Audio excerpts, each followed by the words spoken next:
प्रणाम प्रभु महागणाधिपति जी।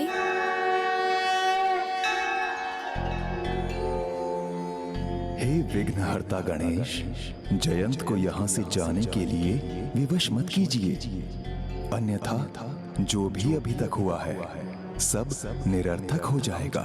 क्योंकि जयंत को मुक्त करवाना ही कुमार कार्तिकेय के यहाँ आने का एक विशेष उद्देश्य है। देवराज इंद्र का वचन स्मरण है ना आपको? मैं देवराज इंद्र ये घोषणा करता हूँ, जो भी महापराक्रमी योद्धा मेरे पुत्र को मेरे पास वापस लाएगा, मैं उसे अपनी पुत्री देवसेना के योग्य समझकर अपनी पुत्री का विवाह उससे करवाऊंगा। यही नियति है कि कुमार कार्तिकेय खुद यहाँ आकर धर्म की स्थापना करें। इसलिए इन घटनाओं का संबंध कुमार कार्तिकेय के विवाह से भी है, ये मत भूलिए आप। हाँ, उचित ही तो है। यदि जयंत आज हमारे साथ यहाँ से चला गया तो भाभी माँ देवसेना और भ्राता कार्तिकेय के विवाह का संयोग कैसे बनेगा?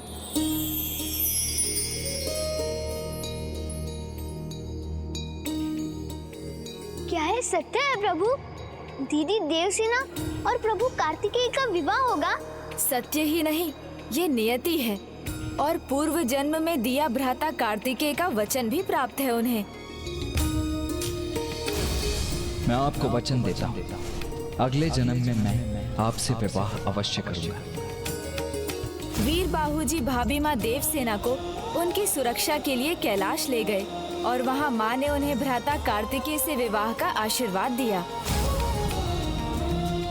सदा खुश रहो पुत्री। तुम्हारा भावी पति यात्रा पर है और तुम उससे भेंट करना चाहती हो, तो मैं तुम्हें इसकी अनुमति देती हूँ। फिर उन्होंने भी भ्राता के समान पंचभूतों की यात्रा संपन्न की।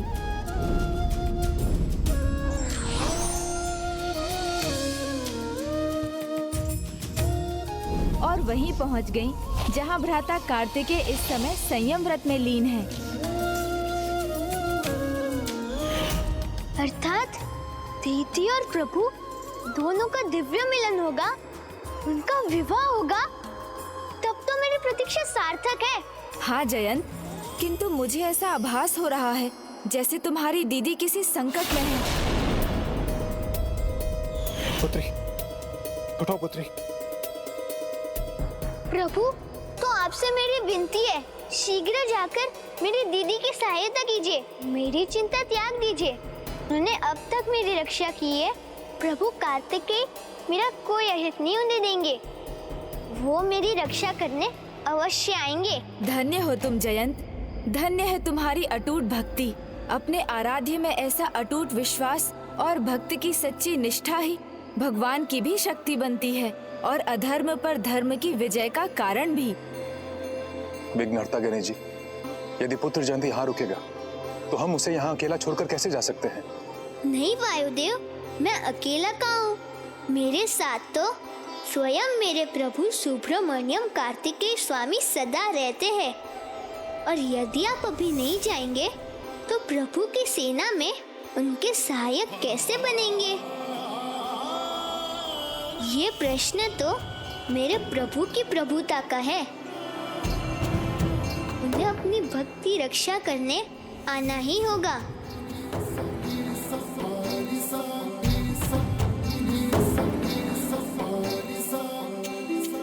तुम्हारी भक्ति अनुपम है, श्रेष्ठम है।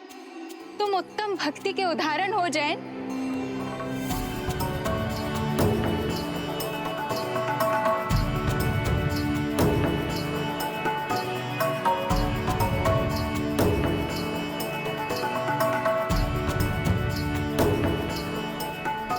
आप सभी को मेरा प्रणाम। और हे विघ्नहर्ता गणेश जी, आपसे मेरी एक अनुरोध है, मेरे प्रभु तक अपने इस भक्त का प्रणाम अवश्य पहुंचा दीजिएगा। अवश्य। और तुम यहाँ जयंत की रक्षा करना अजामुखी।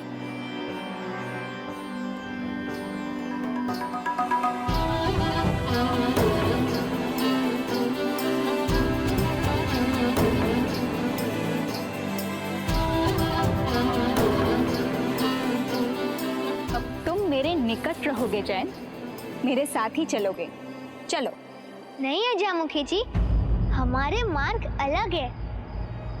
तुम समझते क्यों नहीं हो जयंत? तुम इस प्रकार यहाँ किसी को दिखाई दिए तो इस बार ऐसे भयंकर कारागार में डालेंगे तुम्हें कि किसी का तुम्हारे निकट पहुँचना असंभव ही हो जाएगा। जब प्रभु की भक्ति साथ है तो चिंता किस बात की। बस आप भी प्रभु भक्ति में लीन रहिए और चिंता मुक्त रहिए। जयंत,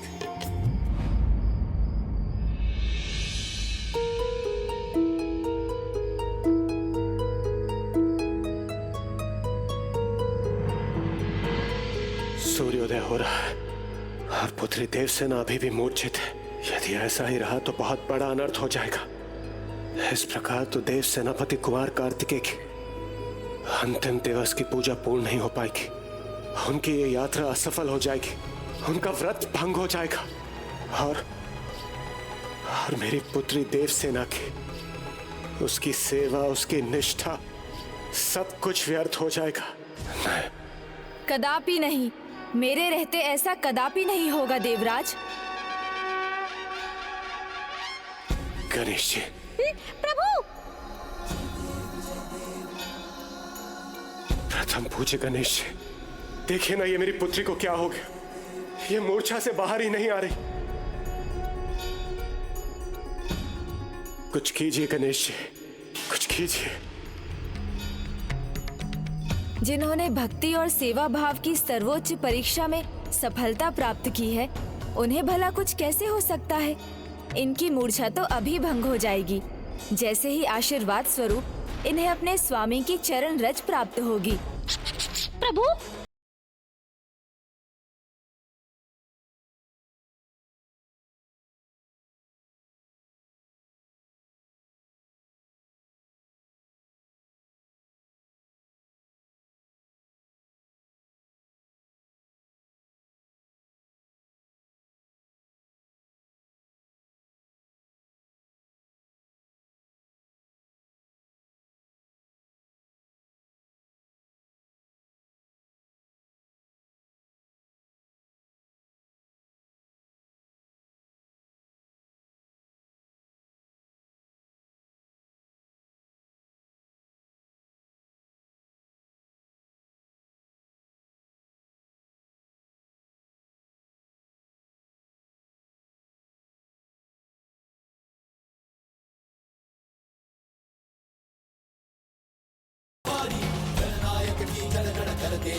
भाभी माँ,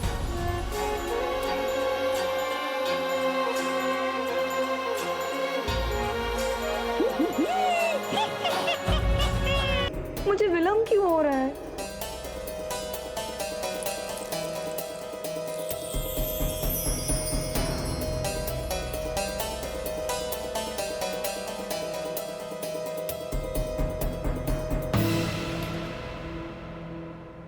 पुत्री देवसेना, पुत्री, पुत्री।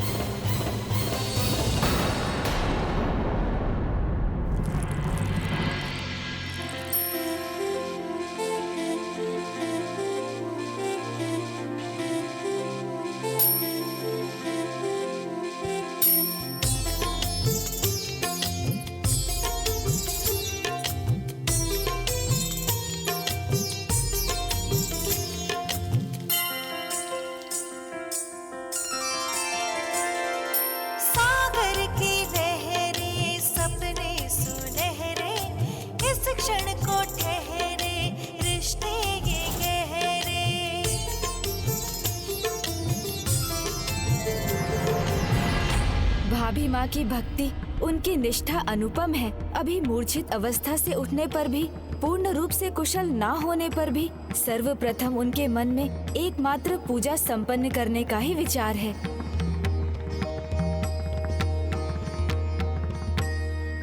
पुत्री देवसेना की स्थिति तो अब नियंत्रण में, किंतु पुत्र जयंत, वीर बाहु, आप तो मेरे पुत्र की रक्षा करने के लिए, उसे वापस लाने के लिए गए थे ना? पुत्र, कहाँ है मेरा पुत्र? अग्निदेव,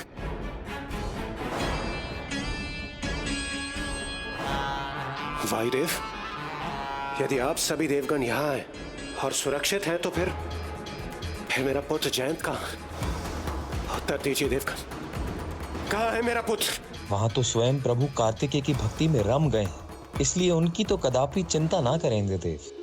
आपकी पुत्री के समान वो भी परम भक्त है और अपनी भक्ति को सिद्ध करने के लिए उसने वहीं रुकने का चुनाव किया है। ये सब उस बालक जयंत के कारण हुआ है।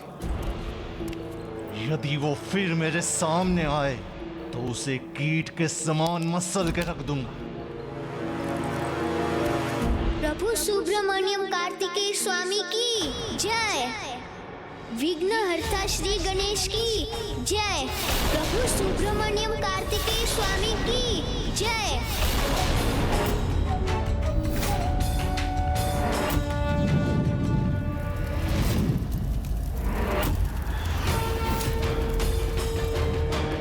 प्रभु सुब्रमण्यम कार्तिकेय स्वामी की जय। विघ्नहर्ता श्री गणेश की जय। तुम यहाँ?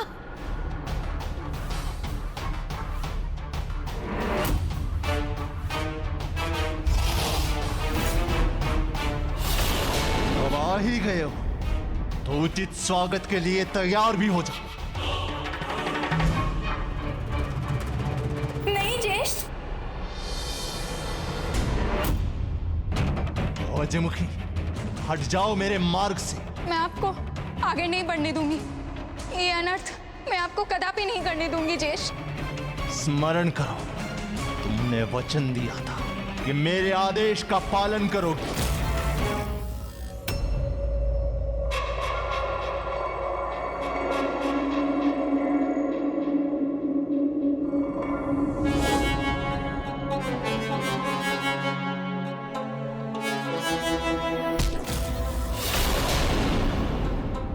दंड बालक, यहां पे लौटने का दुस्साहस कैसे किया? उत्तर दो मुझे। मेरे पुत्र के ऐसे भयंकर अंत के बाद भी तुमने यहां पे आने का दुस्साहस कैसे किया? पुत्र, इससे पूछो कि अन्य देवताओं के साथ यहाँ से गया क्यों नहीं? यहाँ क्यों वापस लौटा है और क्या चाहिए इसे?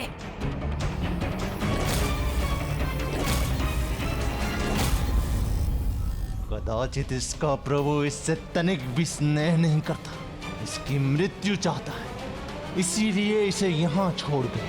नहीं, उन्होंने नहीं छोड़ा मुझे।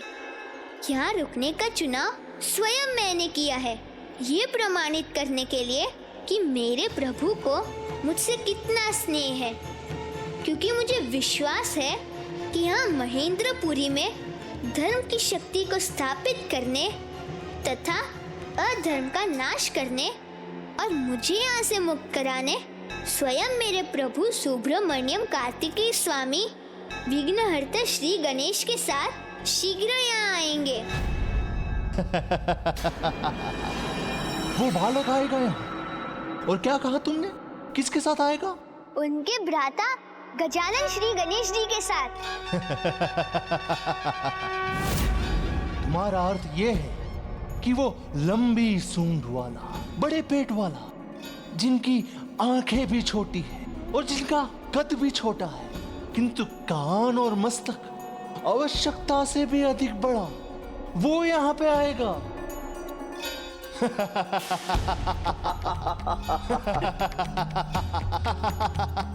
जिनका आप उपहास कर रहे हैं, कदाचित आपने उनको ध्यान से न देखा है न पहचाना है। जबकि आपके नेत्र तो बहुत बड़े बड़े हैं। जिनके शरीर को आप परिहास का पात्र बना रहे हैं, स्वयं उन्होंने अपनी माता को अपने रूप का अर्थ समझाया था। जिनके नेत्रों को आप छोटा बता रहे हैं, उन्होंने अपने नेत्रों के महत्व को समझाते हुए कहा था। मेरे ये नेत्र तो बड़े ही अद्भुत हैं। इनसे मैं सब कुछ बड़ी सूक्ष्मता से देख पाता हूँ। इसलिए अब मेरे लिए सत्य और असत्य का भेद करना बहुत ही सरल हो गया है, क्योंकि मेरे ये गज नेत्र तो सूक्ष्मता के प्रतीक हैं। कदाचित उनके मस्तक पर अंकित दिव्य त्रिशूल को भी आपने नहीं देखा, नहीं तो आप समझ जाते कि समय की धारा के तीनों भाग, भूत, वर्तमान, भविष्य, तीनों के वो स्वामी हैं। बालक, देखा नहीं उन्हें? तो उनकी महिमा सुन तो लीजिए। सुनने से तो ज्ञान बढ़ता है, इसीलिए जो अधिक सुनते हैं और कम बोलते हैं वही बड़े ज्ञानी बन पाते हैं, है ना माँ? अब मेरे इन बड़े कानों से तो मैं सब कुछ सुन सकता हूँ, इसलिए मैं भी बहुत बड़ा ज्ञानी बन जाऊंगा ना माँ? तो माँ, मेरे ये बड़े बड़े कान ज्ञान के ही प्रतीक है ना? उनकी सुन प्रणव शब्द ओम की प्रतीक है, जो अलौकिक परम सत्य का स्वर है। जो बुरा है उसे हटाकर अच्छे को अपनाने में मेरी सहायता करती है मेरी सूंड। इसलिए मेरी सूंड तो अज्ञानता को मिटाकर ज्ञान को ढूंढने की प्रतीक है माँ। इसलिए उनकी सुन में तो संपूर्ण ब्रह्मांड समा सकता है, और उनका वो विशाल मस्तक और मेरा ये विशाल गज मस्तक माँ, ये तो बुद्धिमता और ऐश्वर्य दोनों का ही प्रतीक है, क्योंकि गज के मस्तक पर तो स्वयं देवी लक्ष्मी का वास होता है। क्योंकि जो बुद्धिमान है वो तो अपनी बुद्धि से ही सब कुछ प्राप्त कर लेता है ना माँ?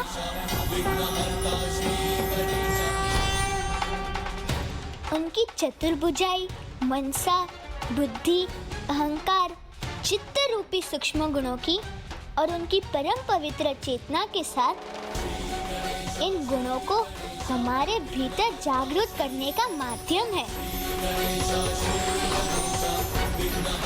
और अंत में उनका विशाल पेट इसका प्रतीक है कि जीवन में अच्छा बुरा, सुख दुख सभी को वो अपने भीतर समाकर रखने में सक्षम है, अर्थात वैदिक ज्ञान के गूढ़ रहस्य का सार है।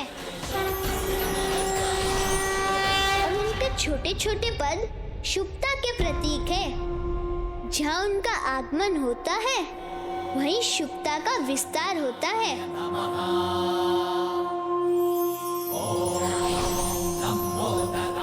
ये है प्रभु श्री गणेश जी की महिमा का परिचय, जो परम ब्रह्म श्री महागणाधिपति जी के अवतार है।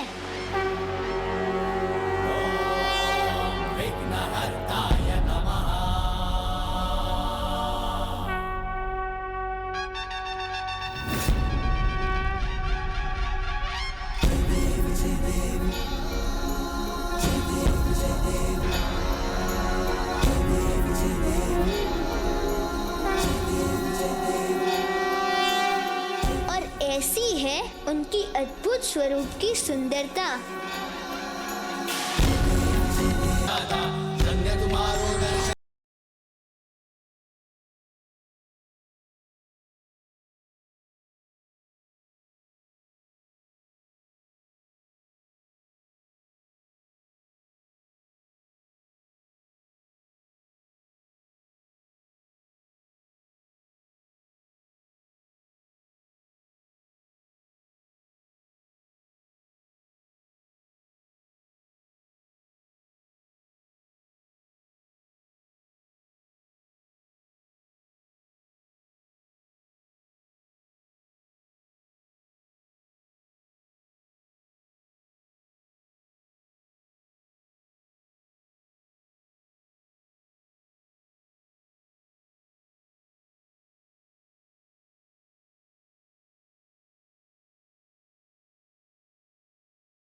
क्या कर रहे हैं? इस तुच्छ बालक की बातों में आ रहे हैं। ओम गण गणपते नमः। बस बस बालक बस, बस बालक बस, बस बालक बस।